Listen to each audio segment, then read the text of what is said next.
Tas bija pirmais pasaules čempionāts pieaugušiem, kurā es startēju. Mēs braucām 5 cilvēki izlases sastāvā. Bija 4 sportisti un tā kā treneris vai vadītājs Jānis Lazdā, kas brauc līdzi tā kā organizēt un tā. Notika Zviedrijā, Tandālen pilsētiņā, pie Norvēģijas robežas 600 km no Stokholmas. Kāda tad bija programma? Programma? Nedēļas garumā.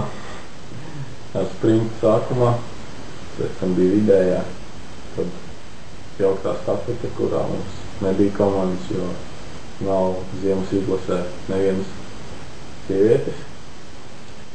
Un tad bija brīvā diena, un tad garā distance, kurā startēja pie Reinis. Bet mēs tā kā atpūtāmies un gatavojamies stafetē, kas bija nākamajā dienā.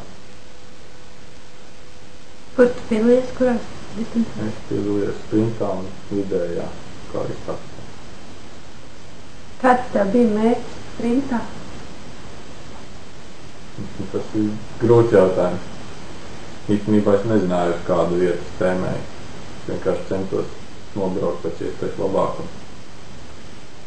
Tad bija patīkami dzirdēt, kā finišā man ir labākais laiks uz to brīdi finišēju. Es saprotu, ka tomēr kaut cik ir labs rezultāts. Kāda ir tā sajūta, ka tu gaidi, kad finišēs pārējie? Tieši sprintā tas jau bija, tūlīt pēc tam bija zināms, ka vienam citam sportistam jau ir diezgan ātrāks laiks jau priekšējā radiopunktā. Tā kā, ka viņš būs tāpat līderis tūlītās, bet vidējā distancē tas bija kādas 10-15 minūtes, tur patīkamāk. Jā, ir visu laiku uztraucies domā. Jā, bet... Kaut citiem neveiktos? Domāju, ka cik, neveiktos, varbūt kļūdītos, varbūt. Tad pie laikapstākļi arī vidējā distancē bija diezgan grūti. Kā lai pasaka. Ekstremāli, tā varētu teikt, jo spūles nebija redzami daudz vietu, kā arī putenis un vējš ļoti traucēja redzamību. Tad tas arī ietekmēja variantu izvēli, kas noteikti varēja sagādāt problēmas tādiem sportistiem vairāk. Ceri, ka varbūt tavs rezultāts ir tomēr tik labs, ka citi nespēja vienkārši uzlabot. Nevis domā, ka viņi kļūdīsies vairāk vai ko. Tava 19. vieta vidējā distancē ir labākais līdz šim sasniegums no Latvijas sportistiem pasaules čempionātos individuālajā distancē ziemā. Jā.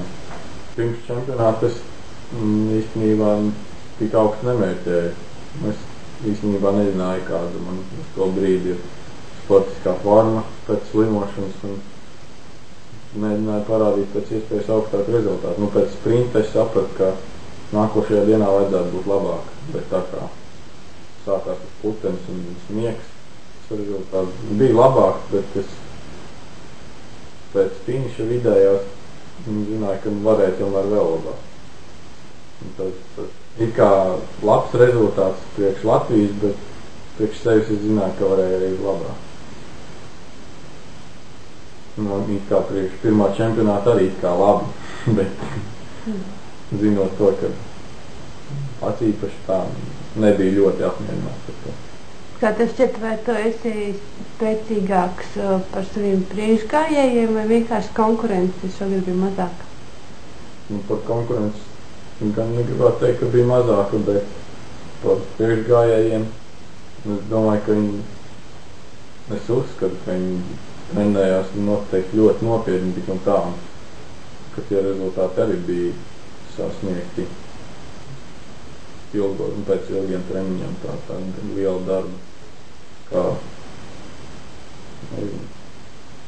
Es domāju, ka nē, varbūt neesmu stiprāks, bet grūti pateikt, kā tās vietas tā.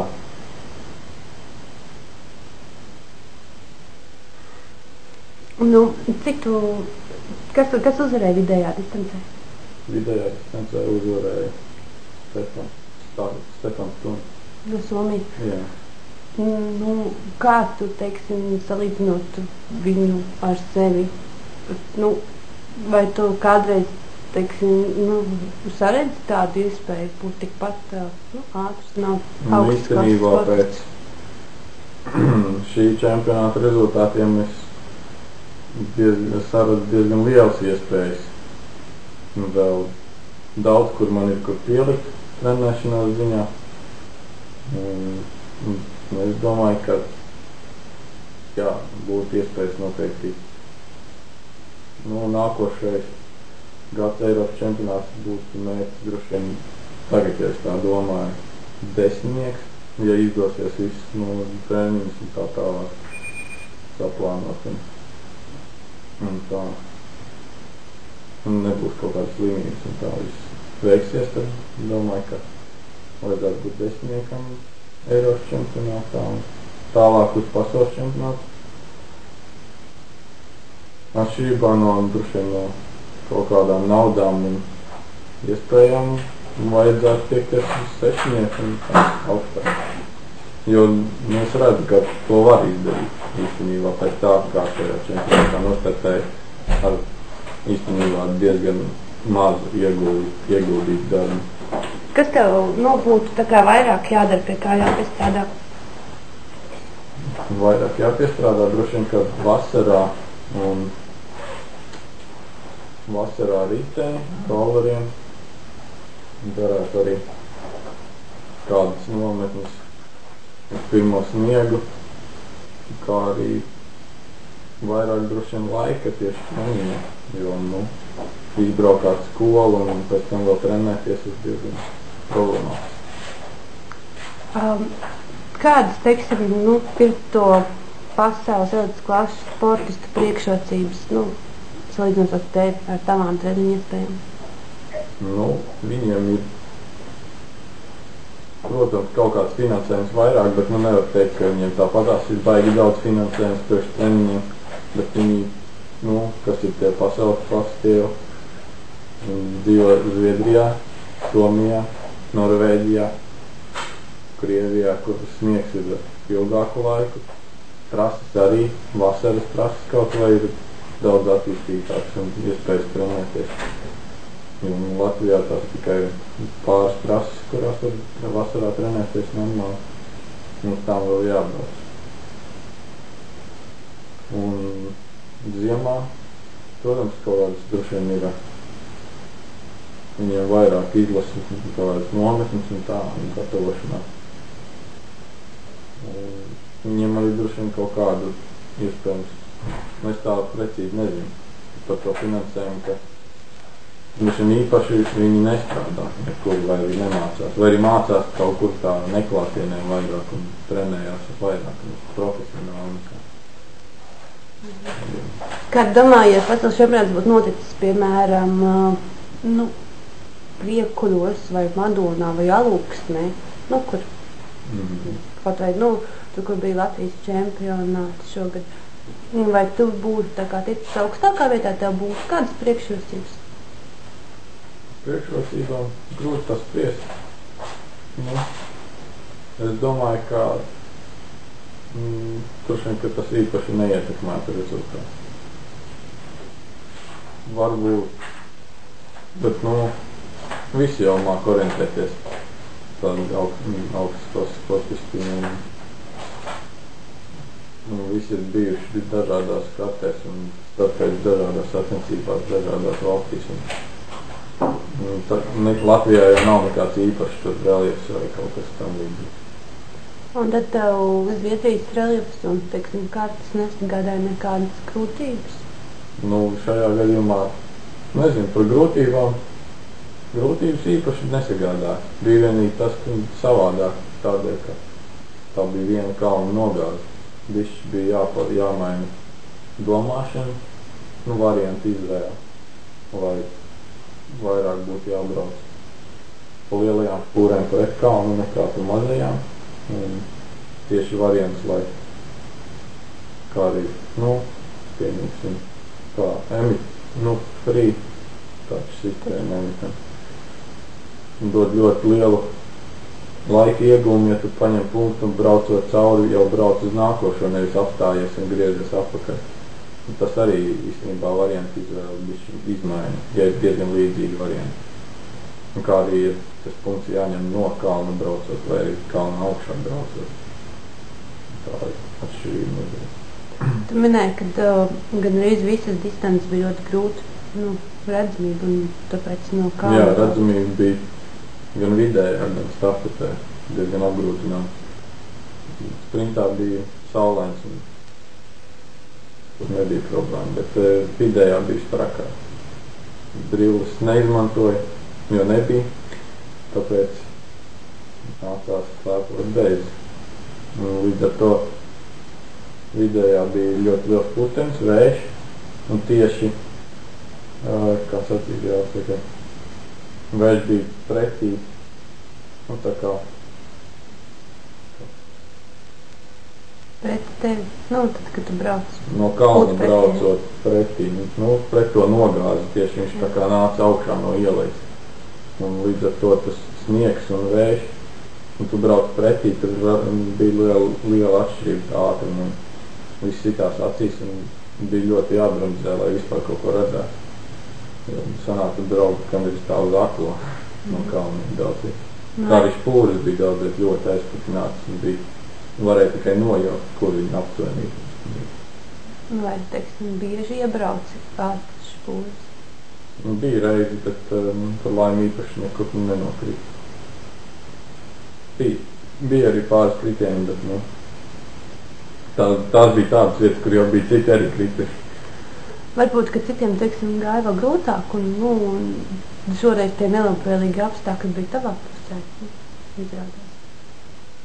Varbūt arī, bet liela daļa jau topsportistu vairāk brauc ar brillēm tieši. Bija arī, protams, pāris, kas slēpoja bez, bet tomēr es domāju, ka tas diezgan palīdzēja. Jo no kalniem, kā jau to redzēt arī splitos un grafikos, kā sprintā uz divi etapi, kas ir no kalna tieši. Man ir pirmie laiki. No kalna brauc? Jā, tieši sprintā, tur nebija sniegs. Nesniegs, kas tur putināja. Bet vidējā tas, protams, tās vietas no kalna braucot bija daudz sliktāk. Es domāju, ka uz to varēja diezgan daudz vinnēt, jo varētu arī kaut ko redzēt. Tev vajadzēja papētīt, varbūt tie pirmie 18, vai tur ir kāds, kas brauc arī bez brillēm? Jā, Igaunis brauca bez. Viņam gan pēc finiša varēja redzēt, ka viņš bija diezgan tā vairāk mocījis sevi un laikam tāpatās mēģināja skatīties, jo viņam acis bija sarkanis pēc tam vienkārši. Nepārcentos, negribu arī čakarēt redzīt. Tu ar to Igauni, es saprotu, ka jau vairāk tā kā sezonas sacenties arī daudz kur citur. Jā, viņš šogad, es gan domāju, ka viņš vairāk ir, ka mēs esam diezgan līdzīgi. Varbūt viņš uz slēpošanu tīri ir ātrāk mazliet, bet viņam ar orientēšanos mazliet ir sliktāk, tādu teikt. Ka biežāk viņš kļūdās. Bet ir arī reizes, kad viņam izdodas ļoti labi nobraukt. Vai tu esi viņu aprunājies, kā viņš trenējās un vispār kā viņam Igaunijā tur treniņas? Tā īsti neesmu neko runājis, bet esmu dzirdējis, ka iepriekšējā sezonas viņi trenējās arī ar slēpotājiem kopā Igaunijā. Tā kā viņam iespējas tur ir laikam labāks nekā mums, dēļ arī tām trasēm tā tālāk. Jo Ograi kāda tur iespējas rudenī un vasarā trenēties ir diezgan slikti. Bet, teiksim, runājot arī par slēpošanu kā tādu, tu jau veici arī šogad piedalījies ziemā tādās tīri slēpošanas sacensībās, un tev arī tur labi gājas. Jā, tās jau nav bijuši nekāds īpaši Latvijas, kaut mēroga Latvijas čempionātu vai kas, kaut arī bija doma, ka varētu tādos piedalīties, bet tā kā slimība bija, tad neizdevās. tie, kuros piedalījos, jā, bija labi rezultāti. Tāpēc, tas arī pamatojums ar to, ka es mazliet vairāk arī gatavojos rudens periodā tieši ziemē. Tad arī bija tie rezultāti jau pašā ziemas sākumā arī bija labi. Tu man iepriekšējā intervijā arī stāstīji, kad šī sezona, tavuprāt, tev tik labi izdodas, kad tu ātrāk sāki gatavoties, ja? Jā. Īstenībā tajā ziņā vēl ļoti daudz pielikt, jo es pirmo gadu reāli sāku gatavoties rudenī jau. Kas reāli jau būtu jādara vasarā, ja? Vasaras beigās. To es plānoju šogad veikt vairāk. Vēl vairāk darīt vasarā un rudenī. Un tad jau decembra vidū kaut kur braukt uz to pirmo pasaules kausa sacensībām. Jo tajās ir jāstartē, lai tiktu tajā sarkanajā grupā, kuru startē beigās. Lai Eiropas čempionātā varētu normāli starta minūtes dabūt, ir jāvāc tie punkti kaut kādā veidā. Un tas arī, protams, palīdzēs noteikti arī orientēšanās ziņā un tā pieredze. Bet tas nozīmē, ka mēs tevi vasarā retāk redzēsim, tā kā orientēšanās sacensībās? Par to tev ir grūti spriest īstenībā. Tagad es mazliet atpūtīšos un sākšu jau, protams, skriet kaut ko. Un grūti spriest, redzēt, kā skriesies. Un varbūt pamēģināšu vēl orientēšanos, ko Bričāneks Edgars mēģināja pierunāt un arī Jānis Lozdāns. Bet, neko tādu nesavu, man baigi īstenībā neinteresē tā. Braukt vairākas stundas ar riteni treniņos un tā. Tas varētu būt diezgan neinteresanti. Vai tu šogad neplāno arī kādās piedzīvēm sacensībās veidot savu komandu? Tāda doma ir, bet redzēt, kā sanāks, jo pirmais posms, laikam, ir paralēli kaut kādām lielākām sacensībām orientēšanās. Tā kā, nevar zināt. Laikam Igaunijas pat tas Estlatlīgas sacensības ir tajā laikā, kurās, droši vien, ka vajadzētu piedalīties, bet tad jau redzēs, cik es būšu skrējis un es atrenēju vasarīs tā. Kā varbūt, kad savu komandas piedarsinīgumu tu vērtē? Es domāju, ka viņi nobrauc atbilstoši savām spējām. Es domāju, gan, ka Toms veids varēja labāk, bet es īstenībā pabrīnījos par to, ka mums tik liela starpība jau sanāca pasaules čempionātā. Jo sezonas sākumā, kā varēja redzēt arī Latvijas čempionātā sprintā, ka mums bija vienādi rezultāti, un viņš ļoti maz zaudēja arī. Jo gan es tur kļūdīju. Bet viņš tad zaudēja vēl diezgan maz. Sezonas beigām tāpat grūti pateikt, jo man nelikās, ka man tā sportiskā forma būtu tik ļoti uzlabojusies. Šo tāpatās viņi kā nezaudēja. Varbūt tā sezona par garu. Varbūt tādā ziņā. Un par Reini, es domāju, ka viņš nobrauc tik labi, cik viņš spēja īstenībā. Jo, pie tā darba, ko viņš ir ieguldījis, tie, manuprāt, ir diezgan labi rezultāti. Par Edgaru. Edgaram, pirmais arī pasaules čempionāts ilgušiem.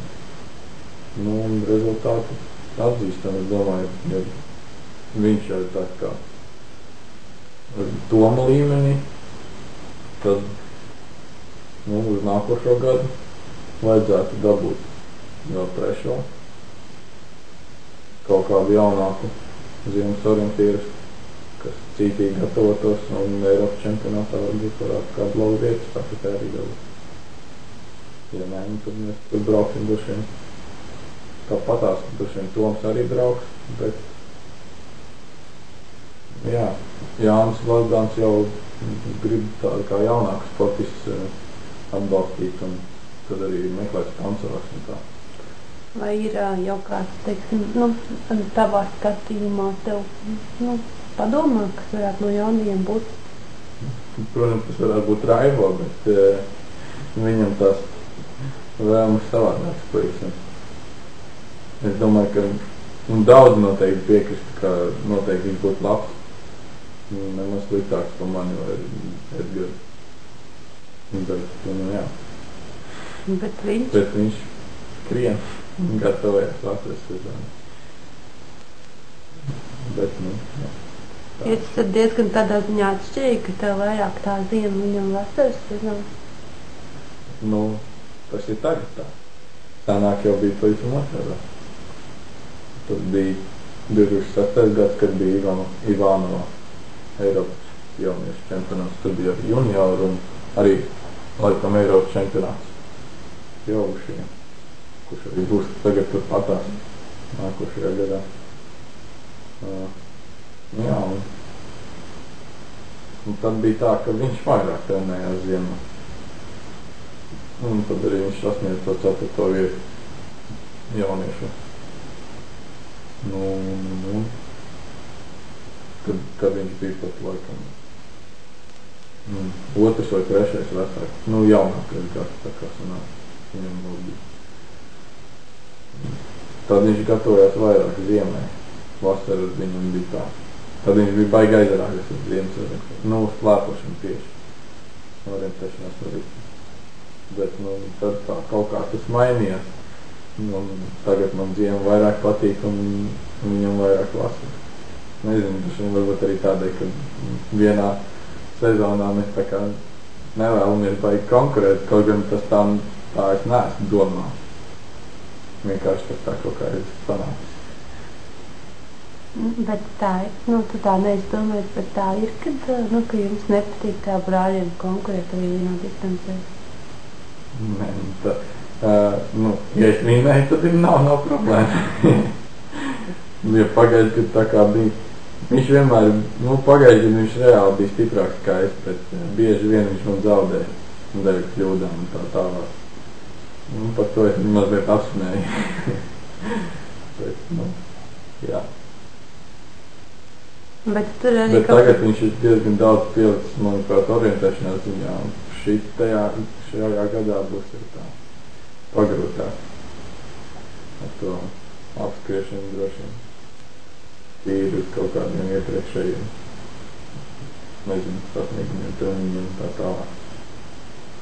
Nopietnāk jāgatavojas, un viņš arī diezgan daudz pielicis fiziskajā ziņā. Vai, vispār vienam sportistam ir iespējams būt gan ziemas, gan vasaras sezonā tajā pašā gadā? Labā līmenī. Tas kā pierādījums ir Tairons, Elvināks Tairons. Viņš pagājuši gadu, pagājuši gadu gan Eiropas čempionātā ziemā medaļas ieguva, gan arī vasarā. Arī laikam Eiropas čempionāts bija, jo pasaules čempionāts ir katru gadu. Es arī nezinu. Tad jau, varbūt arī ir katru gadu. Vai arī nav. Varbūt arī nav. Jebkurā gadījumā viņš ieguva medaļas gan ziemā, gan vasarā. Īpaši jau neatšķirās tas, vai tas ir Eiropas vai pasaules čempionāts. Dalībnieki jau tāpat ir pārsvarā stiprākie no Eiropas. Bet, jā, viņš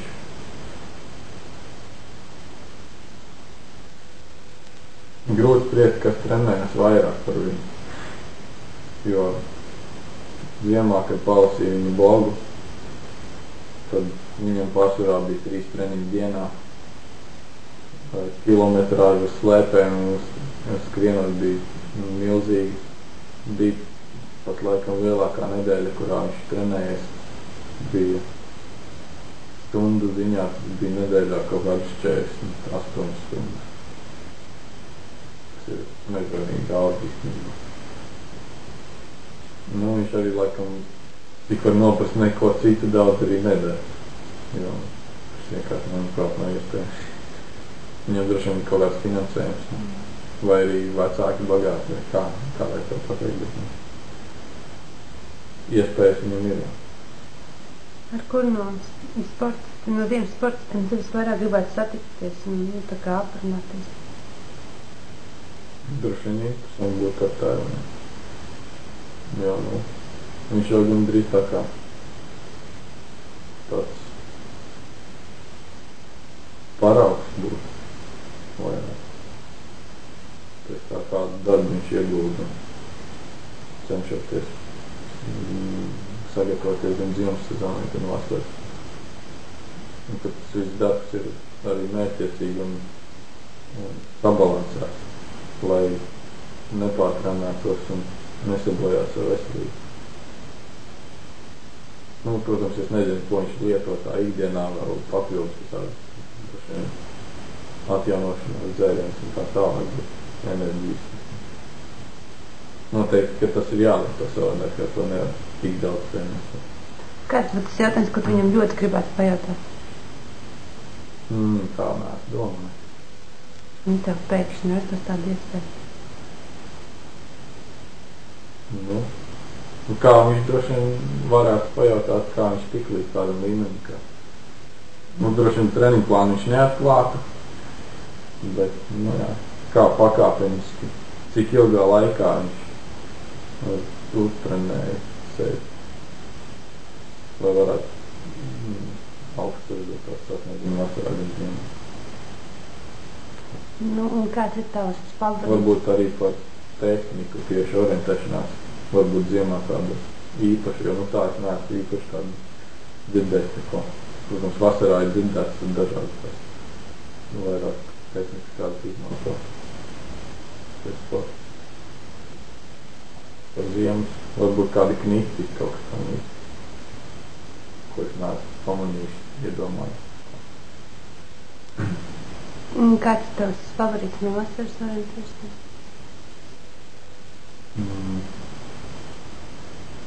Grūti tā teikt. Nav īsti tā neesmu domājis. Varētu būt Raivo. Jo, viņš tiešām centīgi tagad gatavojās junior čempionātam. Vēl vienīgs augstskaut to vēlmi sasniegt tos rezultātus. Kaut arī viņam visu laiku izdodās tagad kaut kādas traumas iegūt un tā. Cerams, ka līdz čempionātam viņam nebūs vairs tāda īpaša trauma, tad jau kā daudz saka arī, ka rezultāti neizpaliks. Jānis Lasnams šodien teica tā, ja tu ieguldīs vēl daudz darba, tad noteikti būs elites top. Viens no elites top sportistiem ziemas. Man arī jau tāda doma pavīdēja, ka tas ir diezgan reāli īstenībā sasniedzams. Ka vai veselība pirmām kārtām, un tad jau pārējais ir tikai gribas spēks un darbs, kas jāiegulda laiks. Vai tev ir gribas spēks? Šobrīd ir, jā. Ceru, ka arī turpmāk būs un šie rezultāti tomēr, kas parāda, ka ar diezgan, pēc manām domām, maz ieguldītu darbu. Lai gan citi droši vien tik ļoti to neteikt, ka maz ieguldītu darbu, bet es esmu sasniedzis diezgan augstus rezultātus.